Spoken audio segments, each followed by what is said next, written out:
Hello, welcome back to my channel. On August 20th, 2021, I sewed my first ever frog plushie. And every year, I celebrate that anniversary in two ways. One, I make a frog plushie that looks just like the first one, but with a little party hat.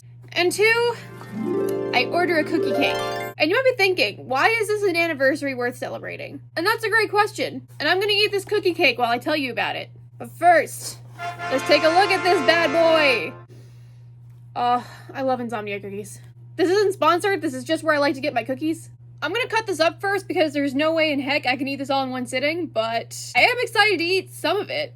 Okay, I did not do a good job cutting it into slices, but who cares? Bon appetit. So on to the discussion at hand, why is this anniversary important? 4 years ago, I became disabled. And specifically during that time, I was a musician who couldn't book gigs because it was 2021 and a lot of venues were closed. And I've been a musician for over 15 years at this point. So not being able to do concerts was like really hard on my mental health. And also, since I was dealing with so many health issues at the time, I just was not motivated to write songs. So I kind of felt like I was losing my identity. It wasn't fun, I don't recommend. But during that time, a lot of my friends were joining TikTok. And they kept encouraging me, join TikTok, post anything, see what sticks, and then promote music from there. So I was trying to take part in a lot of trends, but nothing was really working. But then, I found a sewing pattern for frog plushies, and I was like, whatever, I'll film myself sewing this frog. So I sewed the frog, I edited the video, I posted the video, and then I turned my phone off for like 2 hours. And when I turned my phone back on, the video had hundreds of thousands of views. I was in shock. I was not expecting that. And I got a bunch of comments from people saying, will you make more? Will you sell these? So all of a sudden, I had a sense of purpose again. And over the past 4 years, I've sold hundreds of frogs. And I've probably sewn at least 1,000 at this point. That's a lot of frogs. And before anyone's like, oh, so you just did it for the popularity. No, I do genuinely like frogs. I always joke that if I had a nickel for every time a felt frog influenced my career in some way, out of 2 nickels, which isn't a lot, but it's really weird that happened twice. Because my music career was kicked off when Zoe and I recorded Rainbow Connection, which was sung by Kermit the Frog. I owe my life to frogs at this point, okay? So the first frog I made was Sergeant, and the reason I chose that name is because a group of frogs is called an army, so I thought that would be funny. And Sergeant was just a tangible reminder that, like, everything was gonna be okay and I could get through anything. I absolutely adore that frog. And a lot of my friends adored that frog. And the reason why I'm saying this in past tense is because earlier this year, back in April, I lost Sergeant. I was going through airport security, and he was no longer in my bag when the bag came out of the scanner.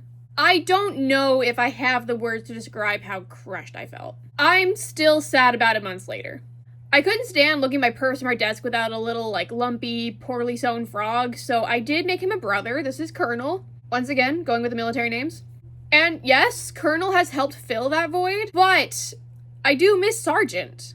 And because it's Sergeant's birthday and I miss him, I'm gonna talk a little bit about this frog. Because while he was an inanimate object, he has been on so many adventures. Shortly after I made him, he went to Cedar Point. When I went on my first ever solo trip, which was on a Disney cruise, I took him with me. I took so many videos of him on that cruise, it's not even funny. I took him to every doctor's appointment, every anime convention, every family vacation, every solo vacation. He's been everywhere from Sandusky to Santa Fe to Tokyo. I honestly wish I got more pictures of him in Japan. I'm still sad about it, and now I regret that deeply. But every time I was nervous, I had a Sergeant. Would this be a good part of the video to put a montage of all the places Sergeant has visited? You know what? I'm gonna do that.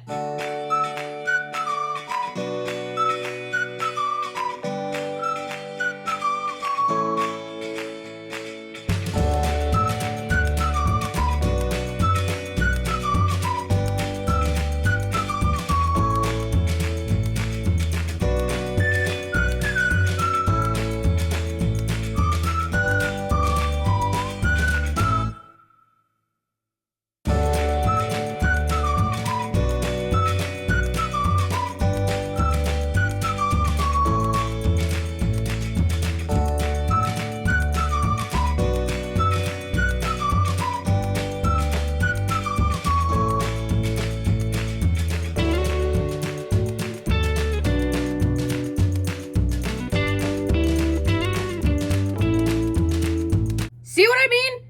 That frog has seen some things. Now, I have a deep connection with this frog. I do get easily attached to inanimate objects, so it's no surprise that I love this frog so much. And because of all these other things I just mentioned, there's a reason why this frog had deep sentimental meaning to me. But I'm not the only person that loved this frog. I've posted so many videos of Sargent over the years that he was loved by so many people online and off, which always warmed my heart.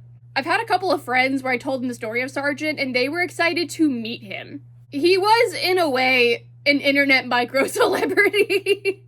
Now, some people could argue that all those feelings of comfort that the frog gave me came from within. Like, sure, the frog didn't make me brave, the frog didn't make me strong, that all came from within. But to me, the frog was a reminder of those things. The frog was also a deeply sentimental item. I can never get my first frog back. I'm having trouble putting my thoughts together right now because I'm tired and this cookie is just so good. The reason why I'm sitting here with a cookie cake just like I've done years prior isn't because I'm celebrating just the birthday of an inanimate object that I love deeply. It's because it's also a reminder of how far I've come in these past 4 years. Because again, 4 years ago, I was at a really, really dark place in my life. It was a type of depression that I have never felt before. It was a type of grief I've never experienced. It was really hard to come to terms with. But now I feel so much better about my life as a disabled person. I'm more content with who I am. I know this means I don't say goodbye to every hobby that I've loved. And mentally and physically, I've become a lot stronger. Like, I'm training for a 5K now. I have been working on new music. It's not ready to be shared yet, but I have been working on it. And overall, I think I've made a lot of excellent progress on being the best version of myself. And this whole process started because of a frog. And I'm not gonna lie, sewing that frog did start a chain reaction to get to where I am now. So while I'm sure that if I didn't sew the frog, there probably would have been something else in my life to change my viewpoint, I think I would be living a very different life right now. There's so many people in my life I would not have crossed paths with if I didn't sew that frog, and I know that sounds crazy, but it's 100% true. So thanks to one tiny felt frog, there are hundreds of things that I can celebrate today. And that's pretty damn cool. So thank you to everyone who's ever watched my videos, thank you to everyone who's ever supported my work, and thank you, Sargent, wherever you are. Cheers. It has been an honor being the Frog Lady for 4 years, and I can't wait to be the Frog Lady for many more years to come. Anyway, I just realized that it's 5:30 and I've eaten half of a cookie cake, and I'm really hoping that that doesn't spoil my dinner plans. Well, thank you so much for watching. If you like this video, please remember to like and subscribe so you can see more of my shenanigans, and I will see you all in the next video. Bye!